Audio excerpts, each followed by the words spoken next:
शुभ स्वागतम शत स्वागतम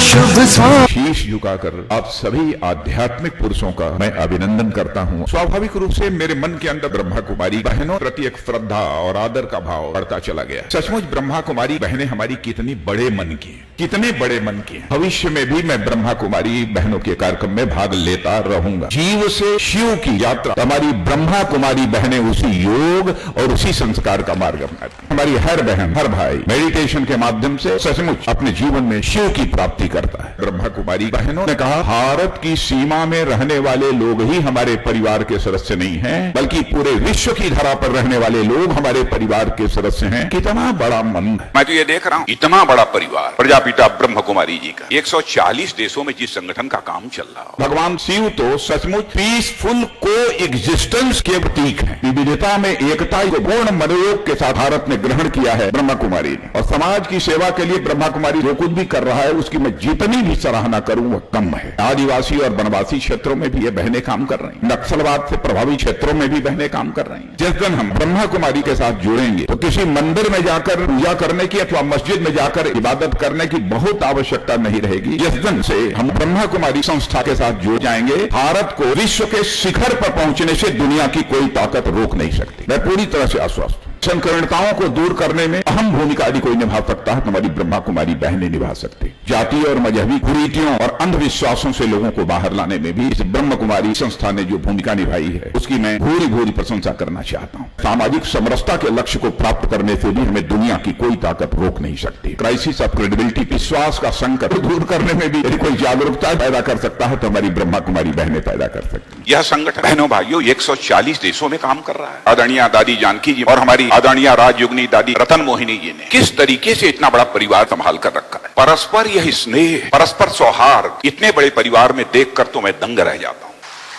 इससे बड़ी वैश्विक संस्था सारे विश्व में नहीं होगी 140 देशों में जिसका विस्तार हो। लगातार यह संस्था लोगों के अंदर एक देवत्व का भाव पैदा करने की कोशिश कर रही है। यहाँ मन बड़ा करने की शिक्षा दी जा रही है। अहम भूमिका यदि कोई निभा सकता है तो हमारी ब्रह्मा कुमारी बहनें निभा सकती है। यह संगठन केवल मानव जगत की ही चिंता नहीं करता है, बल्कि मानवेतर प्राणियों की भी चिंता करने वाला यह प्रजापिता ब्रह्म कुमारी का संगठन है। पर्यावरण की सात्विकता बनी रहे, यह भी इस संस्था का प्रयत्न है। यह कोई छोटा प्रयत्न नहीं है। 80वें वार्षिकोत्सव के अवसर पर 80 लाख वृक्षारोपण करने का यह लक्ष्य रखा गया है। यह संस्था प्रकृति की चिंता कर रही है। पर्यावरण को ठीक रखने के लिए ऑर्गेनिक फार्मिंग होनी चाहिए, स्वच्छता होनी चाहिए, वेस्ट वाटर मैनेजमेंट होना चाहिए, पानी के संकट से निजात दिलाने के लिए रेन वाटर हार्वेस्टिंग होनी चाहिए, एनर्जी बचाई जानी चाहिए। सेव एनर्जी का भी कार्यक्रम यह संगठन चला रहा है। इस संस्था ने जैसा काम किया है, संयुक्त राष्ट्र संघ जो विश्व की सबसे बड़ी पंचायत मानी जाती है उसने इस संस्था को सम्मानित किया है। और मैं तो इस नतीजे पर पहुंचा हूं कि कोई सरकार काम नहीं कर सकती जो ब्रह्म कुमारी संगठन कर रहा है। आइए ब्रह्मा कुमारी बहनों के माध्यम से यह संकल्प लें कि भारत की राजनीति में पैदा हुए इस विश्वास के संकट को हम समाप्त करेंगे। ब्रह्मा कुमारी संस्था के माध्यम से इस उद्देश्य की प्राप्ति हो सकती है। इस संबंध में अब मेरा विश्वास पूरी तरह से पक्का हो चला है। इतने बड़े मन के लोग तो भारत में ही है। ब्रह्मा कुमारी संस्था की जितनी भी प्रशंसा की जाए वो कम है। मैं जब बचपन में कराची सिंध में रहता था तब से इस संस्था को जानता हूँ। पहली बार नहीं आया हूँ, अनेक बार पहले भी आ चुका हूँ। मैं बहुत छोटा था तब से सिंध में सक्रिय था। राष्ट्रीय स्वयंसेवक संघ में उसका बहुत आदर करता हूँ। लेकिन जिस प्रकार से यह बहनों द्वारा संचालित संगठन चलता है वह सचमुच अद्भुत है। मैं स्वीकार करूंगा, दुनिया का कोई दूसरा ऐसा संगठन नहीं, और ये बहुत कठिन मामला है, आसान नहीं। ब्रह्म कुमारियों का स्वभाव और आचरण देखता हूँ, बहुत अच्छा लगता है। विश्वास होता है ये जो संस्कार प्राप्त हो रहे हैं, समाज में चरित्र की उन्नति आती है, वह किसी और कार्य से नहीं प्राप्त होती। मन में तृप्ति होती है कि दुनिया में ऐसे स्थान भी हैं। मैं बहुत आभारी हूँ, जो भी मुझे मिलते हैं उनको मैं बहुत विनम्रता से कहता हूँ कि ब्रह्म कुमारियों से सीखो। भावनात्मक ज्ञान तार्किक ज्ञान और बौद्धिक ज्ञान से बढ़कर है, लेकिन उससे भी बढ़कर है आध्यात्मिक ज्ञान। आध्यात्म ज्ञान परम आवश्यक है। आध्यात्म ज्ञान के कारण ही इस संस्था ने इतना कुछ प्राप्त कर लिया है। ब्रह्म कुमारी आध्यात्म पर जितना बल देती है, गर्व होता है मुझे। इतना अच्छा लगता है कि ब्रह्म कुमारी में सभी प्रकार के ज्ञान सहज रूप से मिलते रहे। ब्रह्म कुमारियों के समागम में कोई कभी नहीं गया हो तो उनको मैं कहूंगा कि केवल